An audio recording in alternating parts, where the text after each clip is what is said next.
Ntilikina is a guy they're absolutely in love with, and they're trying to downplay it, but they love him. Wally compared him to the Greek Freak. Yeah, which I have too, because I do think he's got that kind of potential with the long arms and the athleticism and everything.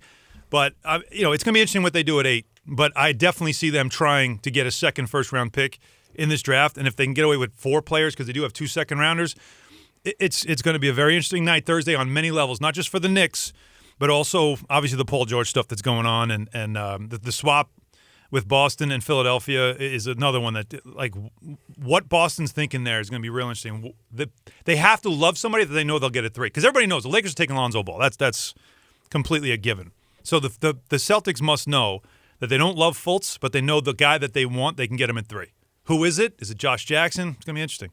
Everyone says Josh Jackson, and we'll have to see what happens as far as Gordon Hayward is concerned. But, I mean, you got to love what the Celtics are doing right now. See, if you get Josh Jackson, it means you're probably ready to give up Jay Crowder or somebody like that in a deal, maybe a Jimmy Butler kind of deal. Like, who knows? Like, that's the thing, because he's a wing player, very athletic. He's got defensive potential.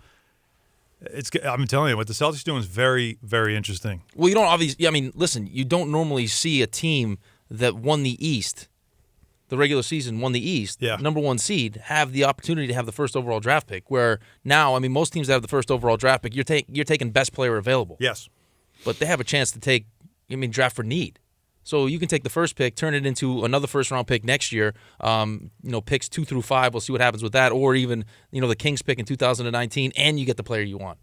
Yeah, fits what you're trying to do. Danny Ainge is acting like Kevin Costner in Draft Day. The way he's like, he absolutely is. He absolutely is. But it makes sense though, because they recognize that they're in the East and they're trying to compete for a championship now. So that means you got to face LeBron James, and it helps out if you have more than just one athletic wing defender to throw at LeBron James. So right now they have Jay Crowder, but now if you throw in Josh Jackson, you're able to get him. You've got multiple bodies that you can throw at LeBron James in order to defend him, which obviously minimizes his effectiveness on the offensive end and stops him from creating offense for everybody else. So that's what you're going to have to do if you're the Boston Celtics. So the move makes all the sense in the world.